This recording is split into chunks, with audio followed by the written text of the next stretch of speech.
చూస్తున్నారు, అధికారాన్ని చూస్తున్నారు, ఆరోగ్యాన్ని చూస్తున్నారు. నాకు ఆరోగ్యం ఉంది, నాకేం కాదు. లేక నాకు బలం ఉంది, నాకేం కాదు. లేకపోతే మాకు జనబలం ఉంది, మాకేం కాదు. లేకపోతే మాకు కొన్ని కోట్లు ఉన్నాయి, మాకేం కాదు.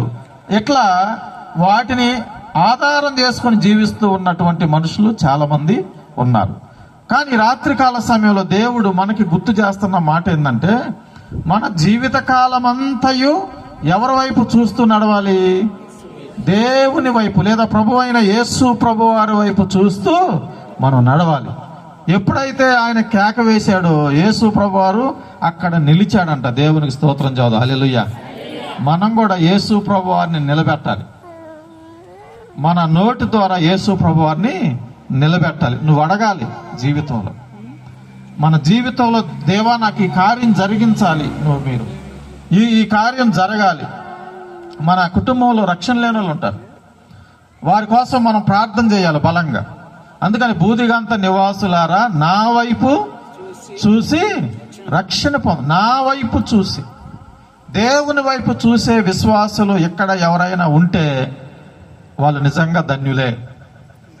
దేవునికి స్తోత్రం చేద్దాం, హల్లెలూయా. దేవుని వైపు చూసే మనుషులు భూమి మీద ఉంటే నిజంగా వారు ధన్యులే. సో కాబట్టి వాళ్ళు ఆశీర్వదించబడిన వాళ్ళే. ఈ రాత్రికాల సమయంలో దేవుని వైపు చూసేటువంటి గొప్ప అనుభవం అనేది మనకు చాలా అవసరం. సో కాబట్టి దాంట్లో కొన్ని పాయింట్లు మనం చేస్తున్నాం. నెంబర్ 1 పాయింట్ ఏంటంటే, దేవుని వైపు చూసే వారికి కావలసినటువంటివి కొన్ని ఉన్నాయి, లేదా దేవుని వైపు చూసే వాళ్ళు కలిగి ఉండాల్సినటువంటివి కొన్ని ఉన్నాయి. 1వ పాయింట్ ఏంటంటే ఓపిక. ప్రభు అయిన యేసు ప్రభు వారిని చూడటానికి మనకేం కావాలి? ఓపిక ఉంటుంది అందరికి. ఎంతసేపు వాక్యమా, ఎంతసేపు ఆరాధన, ఎంతసేపు ఇదేంది ఇది, ఎంతసేపు అంటే ఓపిక ఉండదు అనమాట. ఏదో మీటింగ్కి వెళ్ళాం, పాస్టర్ల మీటింగ్కి వెళ్ళాం, లేకపోతే విశ్వాసుల మీటింగ్కి వెళ్ళాం, ఏదో ఉప్పు ఎక్కువ వేశారు కూరలో, ఏదో పాపం పడింది ఉప్పు, మనం ఏం చేద్దాం? ఉప్పు ఎక్కువైతే ఏమంటాం మనం? వాడా మమ్మల్ని పిలవటం ఎందుకు? ఊరి అంత దూరం పోయింది వారం. దేవుని వాక్యం పోయా, పాటలు పాడే మంచి ఆరాధన పోయా, ఇంకేమంటారు ఉద్యోగం పోయా. ఎక్కడికి వచ్చింది వారం? ఎక్కడికి వచ్చింది? ఒక ఇద్దరు సంఘస్థులు, ప్యార్లిపాడు అనే ఊరు అనమాట, అది కర్లపాలెం దగ్గర. ఒక ఆమె ఏదో గొడవ అయింది, చిన్న గొడవ, నాట్లు వేసే దగ్గర. ఆ గొడవ మనసులో పెట్టుకొని చర్చిలోకి వచ్చి ఆమె అడు తిరుగుతుందంట, ఈమె ఇటు తిరుగుతుందంట. మళ్ళీ యేసు ప్రభువుని చూసేవాళ్ళే వీళ్ళు, యేసు ప్రభువుతో అనుభవం ఉండేవాళ్ళే. ఏదో మాటకు పెరిగి ఏమైందంట, గొడవ అయింది. ఆ గొడవ చర్చిలోకి వచ్చిన తర్వాత ఈమెమో అటు కూర్చుంది, ఆమెమో, వీళ్ళిద్దరు ఒక చాటు కూర్చుంటారు కదా. పాస్టర్ గారికి డౌట్ వచ్చింది, వీళ్ళిద్దరు ఒక చాట కూర్చుంటారు కదా, ఇదేంది ఆమె అటు కూర్చుంది వీటి కూర్చుంది ఏంది అని ఈయన డౌట్ వచ్చిన తర్వాత అడిగారు. అడిగితే ఆడ మళ్ళీ గొడవేనంట. ప్రభు అయినటువంటి యేసు ప్రభు వారి వైపు చూసే వాళ్ళకి కావాల్సింది ఏంటంటే ఓపిక. ఓపిక కలిగిన వాళ్ళు ఏదైనా సాధిస్తారు. దేవునికి స్తోత్రం చదువు, హల్లెలూయా. ఓపిక అనేది చాలా ఇంపార్టెంట్. అబ్రహాంతో దేవుడు అన్నాడు, నేను నీ కొడుకునిస్తానన్నాడు. నేను నీ కొడుకునిస్తానంటే శారా రోజు లేచి ప్రతిరోజు అమ్మయ్య దేవుడు నాకు ఇస్తాడు దేవుడు అంటే అవ్వట్లా. దేవుడు చెప్పాడు కానీ అవ్వట్లేదు. అది చాలా సంవత్సరాలు పట్టింది. ఇన్ని సంవత్సరాలు మనం ఓపిక పట్టలేము. మనం అయితే ఏం దేవుడు పో అంటాం మనం. కానీ వాళ్ళిద్దరు కూడా చాలా ఓపిక పట్టారు. దేవునికి స్తోత్రం చదువుదాం, హల్లెలూయా. ఓపిక పట్టారు కాబట్టే విశ్వాసమునకు వాళ్ళు తండ్రి తల్లిగా ఉన్నారు. దేవునికి స్తోత్రం చదువుదాం, హల్లెలూయా. సో కాబట్టి దేవుని బిడ్డలకి యేసు ప్రభువారి వైపు చూసే వాళ్ళకి ఉండాల్సిన అనుభవం ఏంది? మీరు నోటితో చెప్పాలి. ఇప్పుడు ఏముండాలి? ఓపిక. నోరుంది ఎందుకు? దేవునికి స్తోత్రం. ఏం మాట్లాడటానికి? చూసుకుందాం కాదు, ఏముండాలి? ఓపిక అనమాట. చాలా ఇంపార్టెంట్ అది. సో ఓపిక కలిగిన వాళ్ళు భూమిని స్వతంత్రించుకుంటారంట. ఓపిక కలిగిన వాళ్ళు ఏం చేయాలి? భూమిని, అంటే ఓపిక ఉండాలి అంతే వాళ్ళకి.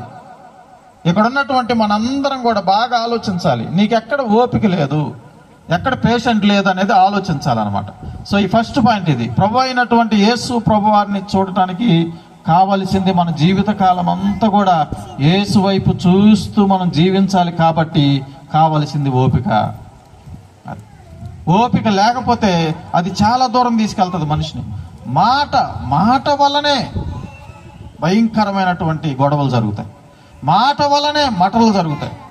మాట ఏదో అట్టంట వల్లనే అది ఎదుటి మనిషిలో పోయి నాటబడి అది పెద్ద మహావృక్షంలాగా అయిపోయి తర్వాత అది ఏదో మరి దారి తీయటం అనేది మనం చూస్తూ ఉన్నాం. సో కాబట్టి ఇక్కడ ఓపిక అనేది మనకు చాలా ఇంపార్టెంట్. రెండవది, ప్రభు అయినటువంటి యేసు ప్రభు వారిని చూసే వారికి ఉండాల్సిన లక్షణం ఏందో తెలుసా? ఇక్కడ ఏం చేయాలంటే అవమానమును నిర్లక్ష్య పెట్టాలంట. దేవునికి స్తోత్రం చెబుదాం. హల్లెలూయా.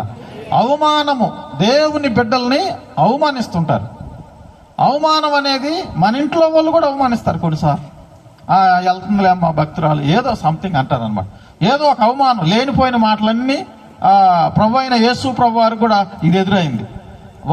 చాలా మంది అవమానించారు. బట్టలాగి వెనక నుంచి ఎవరు లాగారో చెప్పు, ఎవరు కొట్టారో చెప్పు. భయంకరమైనటువంటి అవమానాలు జరిగినాయి. భయంకరమైనటువంటి అవమానాలు జరిగినా కూడా ప్రభు అయినటువంటి యేసు ప్రభు వారు ఒక్క మాట మాట్లాడలేదు. ఆయన చాలా ఓపిక. ఎందుకు అంటే నీ పాపం నా పాపం సిలువలో పరిహారం జరగాలి. నీలో ఉన్నటువంటి శాపాలు, మాలో ఉన్నటువంటి ప్రతి ఒక్క భూమి మీద ఉన్నటువంటి ప్రతి ఒక్కరి యొక్క శాపాలు సిలువ మ్రాణు మీద పరిహారం జరగాలి. కాబట్టి యేసు ప్రభువారు దాన్ని గుర్తు చేసుకుంటూ ఆయన ఓపిక కలిగి ఉన్నట్లుగా మనం చూస్తున్నాం. కాబట్టి అవమానమును నిర్లక్ష్యం చేయాల్సిందే మనం. కొన్నిసార్లు పిల్లలు ఫెయిల్ అవుతారు. ఎవరు అవమానం, ఫెయిల్ అయ్యా, దానికి డిసప్పాయింట్, దానికి చనిపోవడం బెటరు అంటే చదువుకుంటే నేను పెద్దోళ్ళు అయ్యేది. నేనేం చదువుకోవాలా, నేను బాగానే ఉన్నా కదా, నేనేం 10వ తరగతి, నేను బావలా. చదువు అవసరమే, కానీ చదువు వల్ల మాత్రమే మనం పెద్దోళ్ళం అయిపోతాం. లేకపోతే ఇంకో దేవుడి ప్రణాళిక రకరకాలుగా మనలో ఉంటాయి. దేవునికి స్తోత్రం చెబుదాం. హల్లెలూయా. సో చదువు కాబట్టి బిజినెస్ కాబట్టి ఇంకొకటి కాబట్టి ఇంకొకటి. ఇక నాకు నేను ఫెయిల్ అయ్యాను, ఇక నా లైఫ్ నేను ఎండ్ చేసుకుంటానంటే కుదరదు. కాబట్టి ఎన్ని అవమానాలు వచ్చినా సరే వాటన్నిటిని మనం ఏం చేయాలంటే నిర్లక్ష్యం, వాటిని పట్టించుకోకూడదు అన్నమాట. ఏ వ్యక్తి అయితే దేవుని బిడ్డలో ఏ వ్యక్తులైతే మరి అవమాన పాలు అవుతున్నారో వాళ్ళందరూ చేయాల్సిన పని ఏంటంటే పట్టించుకోవాల్సిన అవసరం లేదు. ఈరోజు దేవుడు నీతో మాట్లాడుతున్నాడు. నీకు ఎక్కడ అవమానం వచ్చినా దేవుని కుమార్తెగా, దేవుని కుమారుడిగా దానిని పట్టించుకోవాల్సిన అవసరం లేదు. నువ్వు చూడాల్సిందేటు నీకు ప్రతిఫలం ఇచ్చేది ఎవరు? పలకని నోటితో నిద్రపోయిద్ది. నీకు ప్రతిఫలం ఇచ్చేది ఎవరు? నిన్ను ఆశీర్వదించేది ఎవరు? నిన్ను దీవించేది ఎవరు? నీకు మంచి జ్ఞానం ఇచ్చేది ఎవరు? దేవునికి స్తోత్రం చెబుదాం. హల్లెలూయా. సో కాబట్టి అవమానాలు మనకు ఎదురవుతాయి. ఉన్నవి లేనివి అన్నీ కలిపి భయంకరమైనటువంటి అవమానాలు మన దగ్గరికి రావచ్చు. కానీ ఎంత అవమానం వచ్చినా నువ్వు గుర్తు చేసుకోవాల్సింది ఏందో తెలుసా? నేను దేవుని కుమార్తెను, దేవుని వైపు మాత్రమే నేను చూసే వ్యక్తిగా భూమి మీద ఉన్నాను అని నువ్వు నమ్మాలి. అది నీకు గొప్ప ఆశీర్వాదం, నీకు గొప్ప దీవెన. పిల్లలను బాగా చూసుకుంటాం మనం, మంచిది చూసుకోవాలి. పిల్లలకు ఆస్తులు కూడా సమకూర్చాలి, మంచిదే. పెద్ద అయిన తర్వాత ఏం చేస్తున్నారు? దిండులు అడ్డం పెట్టి లేపేస్తున్నారు. లేకపోతే ఆస్తుల కోసం పిల్లలు ఏం చేస్తున్నారు? ఎంత భయంకరమైనటువంటి పరిస్థితుల్లో మనం ఉన్నామండి. తల్లిదండ్రులు తినకుండా కష్టపడి పిల్లల్ని పెంచి పిల్లల్ని పోషించి వాళ్ళ కోసం సంపాదించి వాళ్ళని పెద్దవాళ్ళగా చేస్తే పిల్లలు ఏం చేస్తున్నారు? ఎందుకంటే ఇక నీ పిల్లలకి వెళ్ళేనే చూసావు నువ్వు, అది అందువల్లే మనకు అటు జరిగింది కాదు. దేవుని వైపు చూడాలి మనం. దేవుని వైపు చూస్తూ పిల్లల్ని బ్లెస్ చేయాలి. దేవునికి స్తోత్రం చెబుదాం. హల్లెలూయా. అప్పుడు గొప్ప దీవెన, గొప్ప ఆశీర్వాదం అనేది మన జీవితంలో మనం చూడగలం. తర్వాత 3వ పాయింట్ కూడా మనం ఇక్కడ ఏం చూస్తున్నామనంటే, ప్రభు అయినటువంటి యేసు ప్రభు వారిని చూసేవాళ్ళు. హెబ్రీయులకు రాసిన పత్రిక 12:4 మనం ఏం చూస్తున్నామంటే, పాపమును ఎదిరించాలి, పాపమును ఎదిరించాలి, పాపమును విడిచిపెట్టాలి, లేదా పాపమును ఎదిరించాలి. యేసు ప్రభు వారి వైపు చూసే మనుషులకి ఉండాల్సిన లక్షణం ఏంది అని అంటే, పాపమును ఎదిరించాలి. ఏంది పాపము అంటే, దేవునికి వ్యతిరేకమైనటువంటిది ఏదో అది పాపము. దేవుని ఆజ్ఞను అతిక్రమించటమే పాపం. సో కాబట్టి దేవుడు చెప్పిన మాటకు లోబడకుండా ఉండటమే పాపం. ఈ పాపం అనేటువంటిది మనలోకి రాకుండా మనం ఏం చేయాలంటే, దీనిని మనం ఎదిరించాలి. ఏదైనా పాపపు ఆలోచన వచ్చిందనుకో, దానిని ఎదిరించాలి. ఎందుకు? ఎవరి బిడ్డలు మనం? దేవుని బిడ్డలు. ఎవరి వైపు చూస్తూ ఉన్నాం? ప్రభు అయినటువంటి యేసు ప్రభు వారి వైపు మనం చూస్తూ ఉన్నాం. ఈ అనుభవంలోకి మనం వెళ్ళాల్సినటువంటి అవసరం ఎంతైనా ఉంది. సో కాబట్టి ఇక్కడ పాపాన్ని ఎదిరించటం అనేది అది చాలా ఆశీర్వాదకరమైనటువంటిది. యేసేపు పాపాన్ని ఎదిరించాడు. అంతేనా? నాతో ఉన్నారు అందరూ? ఏమయ్యాడు పాపాన్ని ఎదిరించి? ఏమయ్యాడు? పాపాన్ని ఎదిరించటం వల్ల ఆయన ఏమయ్యాడు అని అంటే, నాతో ఉన్నారు అందరూ? ఏమయ్యాడు? ఆహార శాఖ మంత్రి అయ్యాడు. అంతేనా? అక్కడ ఆ దేశంలో ఆహార శాఖ మంత్రి అంటే ఫుడ్ మొత్తం అతనికే, మొత్తం అతనే అన్ని చూసుకోవటం అన్నమాట. అంటే పాపాన్ని ఎదిరించటం వలన దైవికమైనటువంటి ఆశీర్వాదాలను మనం పొందుకోవడం. అందుకని యేసేపును మనం గుర్తు చేసుకోవాలి. యేసేపును దేవుడు దీవించాడు, దేవుడు ఆశీర్వదించాడు. ఎందుకో తెలుసా? యేసేపు ఎవరికి వెళ్ళి చూస్తా ఉన్నాడు? యేసేపు ఎవరి వైపు చూశాడు? యేసేపుని తీసుకెళ్లి గుంట్లో పడేశారు కదా. యేసేపు ఎవరి వైపు చూశాడు? యేసేపుని తీసుకెళ్లి జైలు వేశారు. యేసేపు ఎవరికి వెళ్ళి చూశాడు? యేసేపు అన్యాయం అయ్యాడా? దేవునికి వెళ్ళే చూడటం వలన అన్యాయం అయ్యాడా? దేవునికి వెళ్ళే చూడటం వలన ఏమన్నా విడిచిపెట్టబడ్డా? లేదు. నువ్వు కూడా అంతే. ఈరోజు కొన్ని సంవత్సరాలు భూమి మీద మనం బతుకుతాం అంతే. ఆ తర్వాత మనం పెద్దోళ్ళం అయిపోతాం, కర్ర పోటు వేసుకొని నడుపుతాం. ఇవన్నీ ఉన్నాయి. ఏం అవ్వలే ఇంకా మన జీవితంలో. ముందు ఇవన్నీ ఉన్నాయి. దానికంటే ముందు మనకు కావాల్సింది ఏందో తెలుసా? మనకి ఇది దేవుడు అంటే భయం కలగాలి. ఇది మనకు చాలా ఇంపార్టెంట్. దేవుని భయమే మనకు ఆశీర్వాదం. సో కాబట్టి ఈ పాయింట్లో మనం ఏం చేయాలి అనంటే, పాపమును ఎదిరించటం వలన దేవుడు మనల్ని ఆశీర్వదిస్తాడనేది కూడా మనం చూస్తూ ఉన్నాం. సో లాస్ట్ మాట మనం చూద్దాం. 12:29 హెబ్రీయులకు రాసిన పత్రిక, అక్కడ మనకి దేవునికి ఇష్టలుగా అనే మాటను మనం చూస్తాం.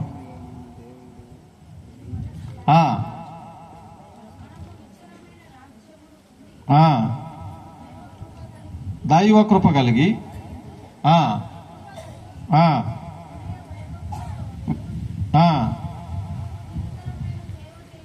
చాలు, లాస్ట్ మాట. దేవునికి ప్రీతికరమైన సేవ చేయుదుము. మేక గ్రంథము 7:7 కూడా ఒకసారి చదువుదాం. అక్కడ యెహోవా కొరకు నేను ఎదురు చూచేదను అనేది మనం చూస్తాం. అంటే ఇక్కడ ప్రీతికరమైన సేవ ఎవరు చేస్తారంటే, దేవుని కోసం ఎదురు చూసే మనుషులు అన్నమాట. అంటే దేవుడు నాలో ఉన్నాడు, దేవుడు నాతో ఉన్నాడు అనే ఒక గొప్ప విశ్వాసం కలిగినటువంటి మనుషులుగా మనం భూమి మీద ఉన్నాం. సో కాబట్టి ఇక్కడ పాయింట్ ఏంటంటే, దేవునికి ఇష్టలుగా జీవించాలి. ఆఖరి పాయింట్ అన్నమాట. దేవునికి ఇష్టలుగా మనం జీవించాలి. మధ్యలో చాలా ఎగిరిపోయినాయి, మనకు సమయం చాలా ఇంపార్టెంట్ కాబట్టి.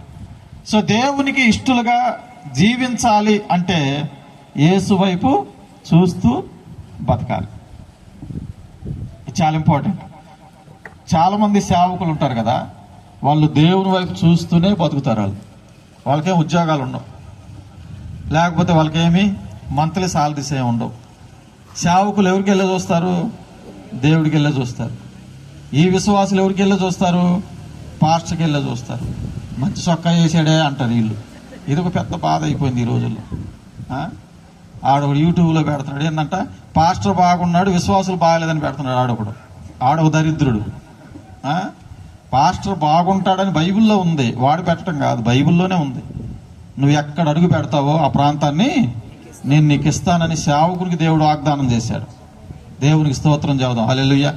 సో వాగ్దానాలు అన్ని చదివితేనే అర్థమైద్ది అలాంటి వాళ్ళకి. వాగ్దానాలు చదవకపోతే ఏం అర్థం కావు. సో కాబట్టి దేవుని బిడ్డలు అందరికీ కూడా వాగ్దానాలు ఉన్నాయి. సో కాబట్టి ఇక్కడ మనం ఏం చూస్తున్నామంటే ప్రభు అయినటువంటి యేసు ప్రభు వారిని మనం చూస్తూ జీవించాలన్నమాట. ఈ మాట అర్థమైందా? ఇప్పుడు ఎవరికి వెళ్ళే చూస్తున్నాం మనం? మన చూపును ఏం చేయాలి? మనం చేంజ్ చేయాలన్నమాట. సో దేవుని వైపు చూడాలి మనం. సో దేవుని వైపు చూస్తూ జీవించాలి. దేవుని వైపు చూస్తూ జీవించాలంటే ఏం కావాలి? ఓపిక కావాలి, చాలా ఇంపార్టెంట్. ఆ తర్వాత ఏం కావాలి? అవమానమును నిర్లక్ష్య పెట్టాలి. ఎంత అవమానం వచ్చినా దాన్ని నిర్లక్ష్య పెట్టాలి. తర్వాత ఏం చూసాం మనం? పాపాన్ని విడిచిపెట్టేసేయాలి.